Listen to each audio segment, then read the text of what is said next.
tracking actually had an internal memo that was released that stated that the government of China considered you a prime target for influence operations. I'm letting you know that now because I do believe that you should be made aware of, if you are not already, that you are working with and going to be speaking at an organization and rally that not is just funded by Christy Walton, the heiress of Walmart, but also has ties to the Chinese Progressive Association, largely funding it, that actually brags on their website that they are pro-Maoist.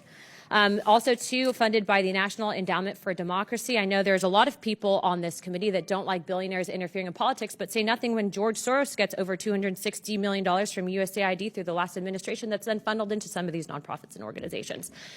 So I guess my question for you guys is, now that I've made you aware that these riots are not about illegals and they're not about immigrants, if they did, they would have been protesting under Barack Obama, who's also dubbed the deporter-in-chief. And frankly, I think many of you would say that Barack Obama was a good president. Are you going to say that Barack Obama wasn't a good president? Yes or no, Governor Walz? Do you think he was a good president?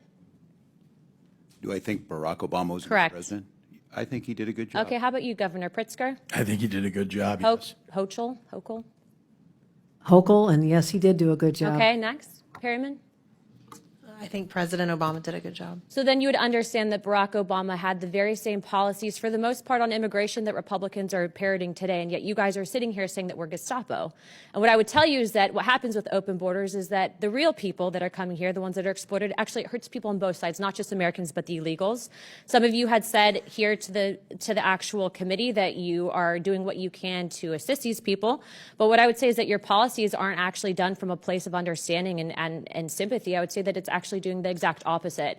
And when you use brown people, just like they use black people with BLM and Marxists during BLM to usher that in, when you use brown people and you put Mexican flags with them saying that you stand up for illegal immigrants, but you follow the money and it's going back to the Communist Party, what you're essentially doing is using your platform as elected officials, the trust that the American people have put in you, essentially to usher in communism. You're not actually fighting for American values. Don't roll your eyes, because it's a serious topic and that's where the money's coming from. So now I'm informing you, so now you guys can make your decisions, but please be informed, sir, Mr. Walz, that if you truly do uphold the American ideologies and perspectives on the Constitution, you should not be speaking at that rally. I've given you the correct information, and as of right now, I've authorized a letter to be sent to my office to the President of the United States to rescind millions of dollars in funding that we know are going to the No Kings protests that were authorized and basically given under the last administration.